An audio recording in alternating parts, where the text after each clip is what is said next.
1 KG আম বাঙালির 150-200 টাকা দিয়ে কিনে খাবে এটাই বেটার। তাতে কৃষকও লাভবান হবে, একজন ভোক্তাও সে তার ফলটা পাইবে। দেখেন এই যে যেগুলো সাইজ হয়েছে, এই যে দেখেন যেগুলো সাইজ হয়েছে, আমি তেমন যত্ন করি না বিধায় আমার ফলন এই যে 100 পিস হয়েছে। যদি আমি এর পিছনে লেগে থাকতাম আমার বিশ্বাস যে গাছে আরো অনেক বেশি ফলন হওয়া সম্ভব।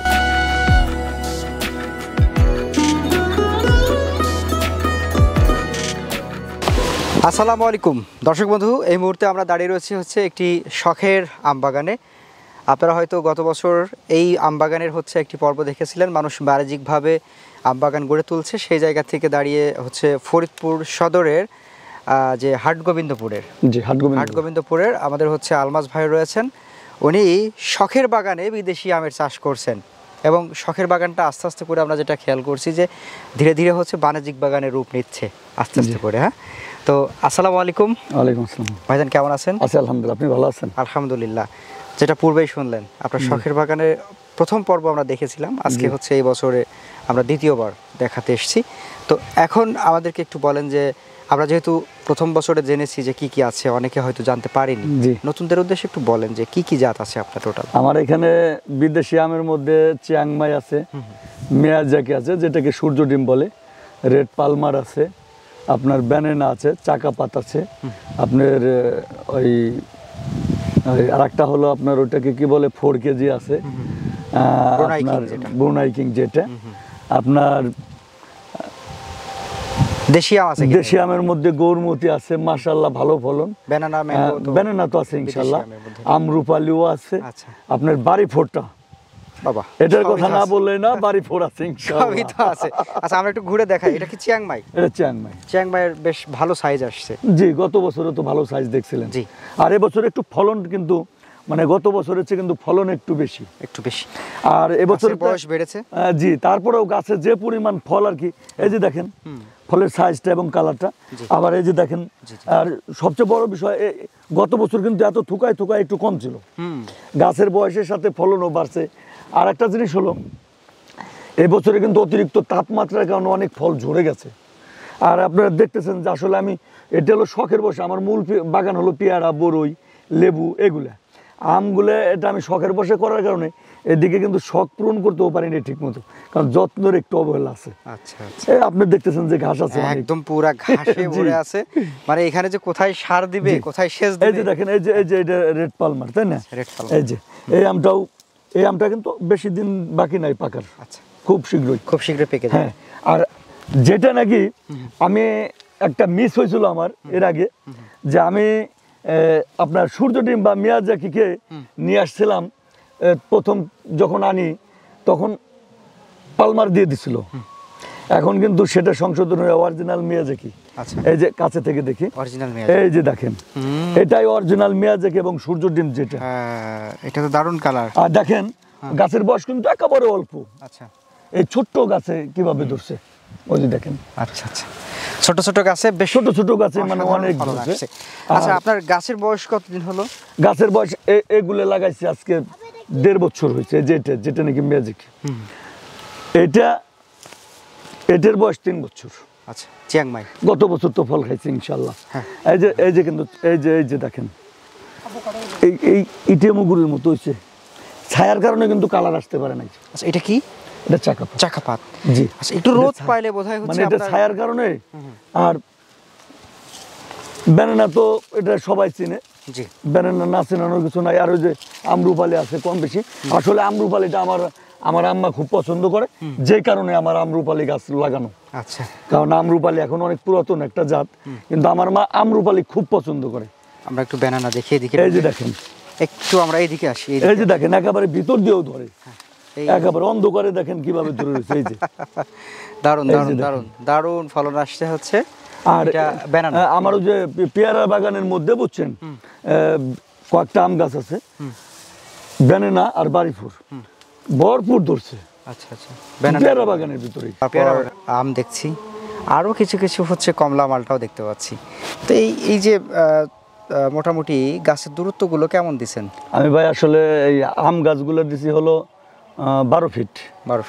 আর এর মাঝে পেয়ারা যেটা দোয়া আছে, এটা আপনার মিডলে 1 পিস করে দোয়া আছে পেয়ারা। আচ্ছা, কমলা মালটা তাহলে 6 ফিটে পড়ছে। কমলা মালটাগুলা, কমলা মালটাগুলো আপনার ওই 12 ফিটে করা, আর পেয়ারাগুলো করা আছে 6 ফিট বাই 7.5 ফিট, যেটা পেয়ারার বাগান। যতটা ব্যবহার করে নেওয়া যায়, এক কথায় জায়গা ফাঁকা থাকবে না। আচ্ছা আচ্ছা, আমরা জায়গা ফাঁকা রাখবো না। আমার যদি এই যে দেখেন এই গাছটা থেকে এই গাছটা যদি মিশে যায়, তখন আমি একটা ম্যানেজ করে দেবো, সমস্যা কি? তখন আমরা পেয়ারাটা তুলে দিতে হ্যাঁ, পেয়ারা তুলে দেওয়া যাবে, সমস্যা নেই। আচ্ছা, সূর্য ডিমের মোটামুটি আপনার গত বছর তো আমরা বেশ অনেক ফলন দেখেছিলাম মাশাআল্লাহ। জি, সেগুলা কি করেছিলেন? বাজারে বিক্রি করতে পেরেছিলেন নাকি? আমি বাজারে আসলে আমার এই শখের বাগানে গাছের সংখ্যা মাত্র 80 পিস। আর যেহেতু আমার বাগানে অনেক লোক আসে বাগান দেখার জন্য, শুধু এটা না, আমার মূলত পেয়ারা বড়ুর বাগান দেখার জন্য অনেক লোক আসে, কমলার বাগান, মালটার বাগান, বা আপনি যেটাই বলেন, মানুষ এই মিশ্র ফল বাগান দেখার জন্য বিভিন্ন জায়গা থেকে আসে। আসলে বোধহয় আমি তাদের সাথে ওই 1 পিস করে দিয়ে যদি মেহমানদারিও করি, আমার যে ফল হয় সেটা শেষ হয়ে যায়। যে কারণে বাজারজাত করা হয় না। আসলে আত্মীয় স্বজন আছে মোটামুটি, তারপরে কিছু স্পেশাল মেহমান আছে যারা না বলে খায়। আচ্ছা আচ্ছা, তারা তো আছেই, তারা তো আছেই। পুরাটা তো আসলে এভাবে ঘেরা না, একটু না না, খোলামেলা আমার এটা, যে কারণে আমার বাজারজাত করা হয় নাই, যেটা বাস্তব। আচ্ছা, যদি বাজারজাত করতে পারতেন, বাজারজাত করছেন যে কেমন দাম হতে পারত? আসলে অনেকেই তো অনেক কিছু বলে যে এত দাম অত দাম। আসলে তো আমার মনে হয় আমাদের দেশের জন্য এর 1 কেজি আম 500 টাকা বিক্রি করা সহজ। কালারের কারণে, মানে এটা শখ করে নেবে মানুষ, এটা খাওয়ায় যাই হোক, কিন্তু শখের বসে 500 টাকা দিবে। যেমন আপনার এই যে মিয়াজাকি আমটা, ওটা কে 500 টাকা না দিবে?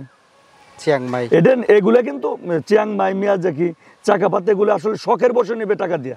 তাছাড়া আসলে মালের মূল্য কিন্তু এটা না। আচ্ছা, 1 কেজি আম বাঙালি 150-200 টাকা দিয়ে কিনে খাবে, এটাই বেটার। তাতে কৃষকও লাভবান হবে, একজন ভোক্তাও সে তার ফলটা পাইলো, এই তার বেশি কিছু না। আচ্ছা, আম চাষ করতে গিয়ে, বিদেশি আম চাষ করতে গিয়ে মোটামুটি কি পরিবর্তন দেখলেন বা এমন কোনো পার্থক্য পেলেন কিনা? তবে আমি যতটুকু দেখছি আমাদের বাংলাদেশের মাটিতে, মানে আমার এলাকার মাটিতে, তো বিদেশি আমে তো কোনো সমস্যা দেখতেছি না। আচ্ছা, দেশি আমের মতোই তো। আমি তো আসলে অতটা পরিচর্যা করি নাই, তারপরেও তো এই যে শর্ট টাইমে ফল দিতেছে। শর্ট টাইমে বলতে কি? শর্ট টাইম, এই গাছটার বয়স 1.5 বছর। নতুন এই গাছটা কত মাস পর? এই যে দেখেন 1.5 বছর, গত বছরই তো মুকুল আইছিল এই গাছে, রাখি নেই, কিন্তু এই বছরে তো বেশ ভালোই তো। মোটামুটি যা আছে বেশ। আর ওই যে দেখেন পিছনে যেগুলো 3 বছর বয়স, আপনার একটা গাছে কত পিস আম আছে, সেটাই সহজ একটা হিসাব। একটা গাছে যদি 100 পিস আম থাকে, একটা উদাহরণ দিতেছি, যদি 1 কেজি করে ওজন হয়, 100 কেজি, এটা তো 1 কেজি প্লাস হয়। 1 কেজি প্লাস হয়, আমরা দেখেছি। এটা মানে শুধু আমার এখানে না, আপনি বিভিন্ন জায়গায় দেখবেন, প্রত্যেকটা লোকের বাগানেই এই আমটা 1 কেজি প্লাস হয়। চাকাপাত, এটা 1 কেজি প্লাস হয়। আপনার ব্রুনাই কিং, চিয়াংমাই, সবই 1 কেজি বেশি হয়। আমি ব্রুনাই কিং 3-4 কেজি বাদ দিলাম, কিন্তু এগুলো 1 কেজি প্লাস হয়। যদি 100 পিস হয়, মনে হবে গাছে ফল নাই, কিন্তু আসলে ওজনে তো 100 কেজি। 100 কেজি, তো আপনি 100 কেজি যদি আপনার আম্রপালি বলেন বা হিমসাগর, এগুলো যদি 100 কেজি হইতে হয়, তাহলে পুরা গাছ মনে হয় 100 কেজি আমরুপালি হইতে হইলে গাছে কোনো ফাঁকা জায়গা দেখা যাবে না, পাতা দেখা যাবে না, শুধু ফল দেখা যাবে। কিন্তু যদি আমাদের এই বড় বড় সাইজের যে বিদেশি আমগুলো, এই বিদেশি আমগুলো আসলে মনে হবে যে গাছে আম নাই। আমরা একটু যাই, আসেন একটু দেখাই। এই যে এখানে দেখেন, এই যে এখানে দেখেন, ও 100 পিস আম, এই আমটা দেখেন। আচ্ছা, এই যে যেগুলো সাইজ হইছে, এই যে দেখেন যেগুলো সাইজ হইছে, এগুলা তো 1 কেজি প্লাস ফলন যে একেবারে খারাপ তা তো না। এ যদি 1 কেজি প্লাস হয়ে যায়, আমার 100 পিস প্লাস মাল আছে আমার মনে হয়। হ্যাঁ, সেটা যাই হোক, কম বেশি হোক, আমার 100 কেজি না, যদি আমার 100 পিস আম থাকে, তাহলে তো আমার 100 কেজি মাল। বাজার মূল্য আমরুপালির দাম ধরলেও তো কম না। একটু বড় হিসেবে আপনি যদি 200 টাকা কেজিও ধরেন, 200 টাকা ধরেন না কেন, আমার দেশি আমের বাজার ধরেন 200 টাকা যদি ধরেন, তাও তো 100 কেজি আমের দাম কত? 200 গুণন 100, 2000। তাহলে আপনার আর কত টাকার দরকার? দেখা গেছে যে আপনার 1 কেজি প্লাস হবে, 1 কেজির মাইনাস হবে। আপনি 1 কেজিও না, আপনি 800 গ্রাম ধরেন না কেন, 80 কেজি, তাতেও তো 80 কেজি হয়। এখন 80 কেজি আপনার ওই রঙিন আমের দাম ধরার দরকার নাই। বাংলাদেশের যে দেশি আম, ওই আমের বাজার ধরেন 200 টাকা কিলো ধরেন। আচ্ছা, তাতে কত টাকা? 80 কেজি 200, হ্যাঁ, তাহলে তো 16,000। 16,000 টাকা। আচ্ছা, একটা 3 বছর বয়সের গাছে নর্মাল হিসাব, 3 বছর বয়সী ফল কিন্তু অনেক বেশি তা না, মাত্র 100 পিস। তাহলে আপনার 16,000 টাকা আসলো। আপনি এই গাছটা থেকে এর চেয়ে বেশি আশা করেন কেন? আর এটা যদি 3 বছরের একটা দেশীয় গাছ হতো বা ওরকম, তাহলে তো এত বেশি তো আসলে আশা করাও যেত না। আসলে 3 বছরীয় এটা যদি দেশি আম হইতো তাহলে গাছ ভর্তি ফল থাকতো, কিন্তু ওজন 80 কেজি হইতো। আচ্ছা, তাহলে দেখা যেত যে আমাদের দেশের দেশি আমগুলো 80 থেকে 100 টাকার উপরে বিক্রি হয় না। 80 থেকে 100 টাকা বিক্রি হয়, এরকমই হয়। তাহলে বোধ আমার দেখা গেছে তাতেও 8,000 টাকা বিক্রি হয়। 8,000 টাকা বিক্রি হলেও আম বাগানে কিন্তু লস নেই। আসলে আমাদের লস হয় কখন, যারা আমরা বাগান করার পরে পরিচর্যা করি না, বাগানের পিছনে সময় দেই না, তাদের গাছে তো ফল থাকে না। আর যদি গাছে ফল না থাকে, সেটা যত দামি মালই হোক, লাভ হওয়া তো সম্ভব না। সেটাই, আপনাকে যদি এখান থেকে কিছু নিতে হয়, অবশ্যই এর পিছনে লেগে থাকতে হবে।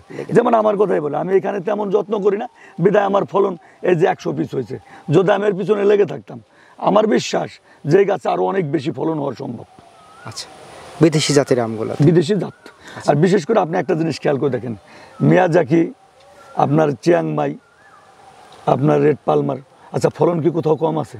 খুবই বেশি। আপনি শুধু আমার এখানে না, আমার চেয়ে ভালো ভালো কিছু কৃষক আছে। আমি হয়তো শখের বসে করছি, এখানে তেমন সময় দেয় না, কারণ এখান থেকে বাণিজ্যিকের স্বপ্ন আমি একটু কম দেখছি বিগত দিনে।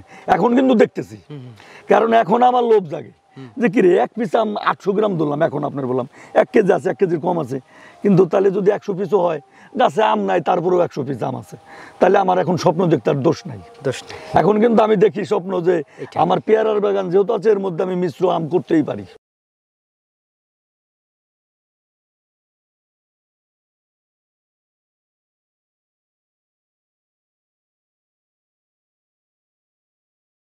তাহলে এই যে সেই আমার সেই স্বপ্নের যে স্বপ্ন পূরণ হলো, এই যে দেখেন দক্ষিণ বাংলায় 2 থোকা, আপনি বলছিলেন 1 থোকা, ও 2 থোকা আছে না, 2 থোকা, 2টা থোকা হয়েছে। আসলে আমি অত খেয়াল করি নাই, মানে সেম মিশে রয়েছে, দেখে মনে হয়েছে যে 1 থোকা। জি জি, যাক, তো বেশ একটু সাইজ হয়েছে ভালো।